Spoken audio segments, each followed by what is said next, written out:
Rosita y Conchita, a rhyming storybook in English and Spanish by Eric Gonzalez and Erich Haeger.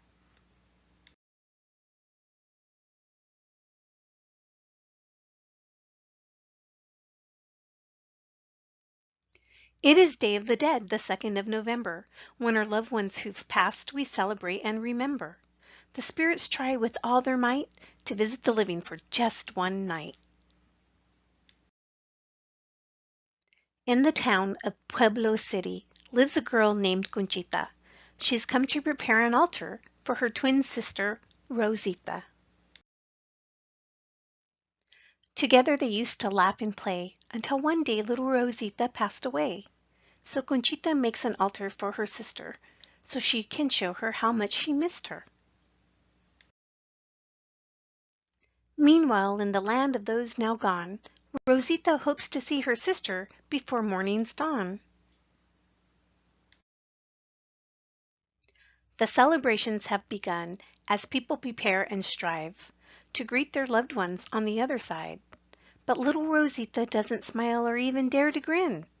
She's too worried that her sister may have forgotten her lost little twin. Conchita has not forgotten her sister. In fact, she remembers her well. She's prepared her sister's favorite food to entice her with the smell. Rosita notices something in the air carried on the breeze. It tickles her nose and almost makes her sneeze. She knows this smell. It's her sister's own recipe. Chocolate chip enchiladas, and they can only be for me. She follows the smell around the corner and up the street, chasing it just as fast as she can move her feet. She follows her nose wherever it sends her, up until she runs into a row of street vendors. She sniffs hard, but all is lost in a fog of sugary churros and bacon-wrapped hot dogs. Oh, what terrible luck she's just been handed. Without the scent, she's wound up quite stranded.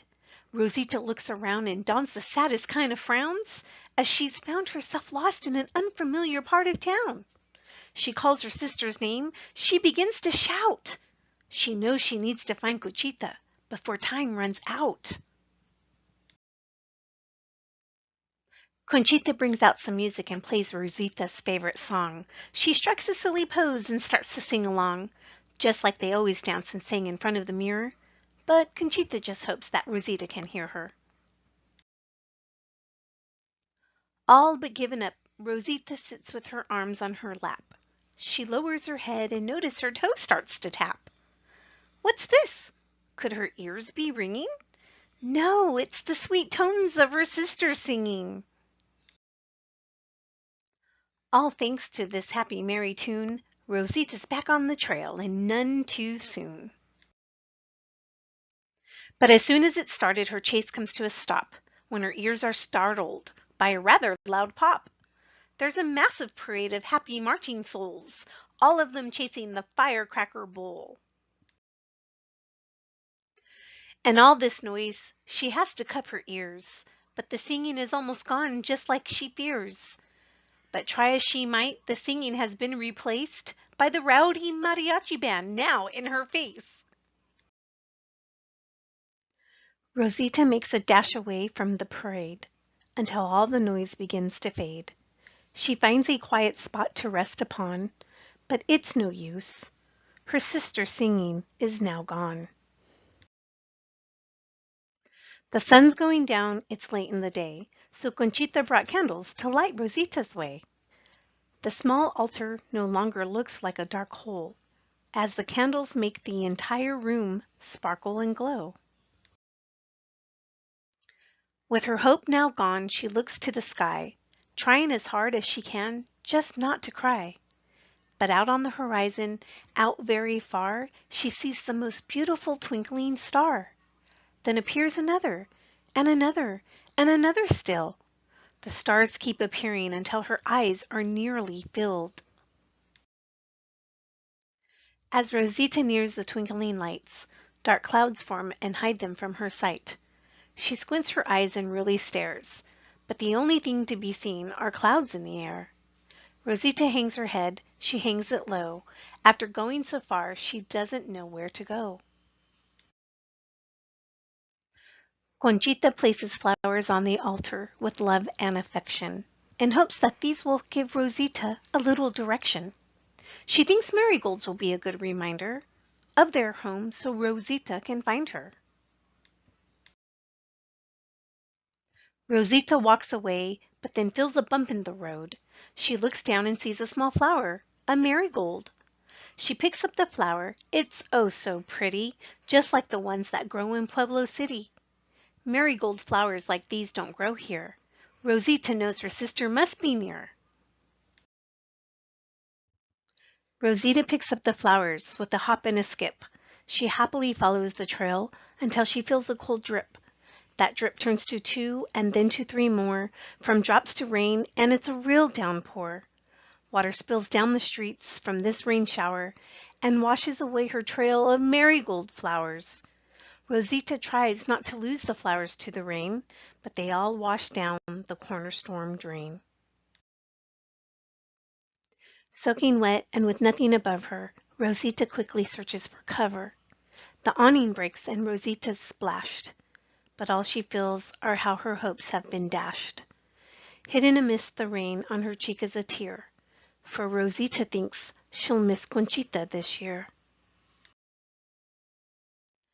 Conchita worked on the altar from noon till night, yet something still didn't seem quite right.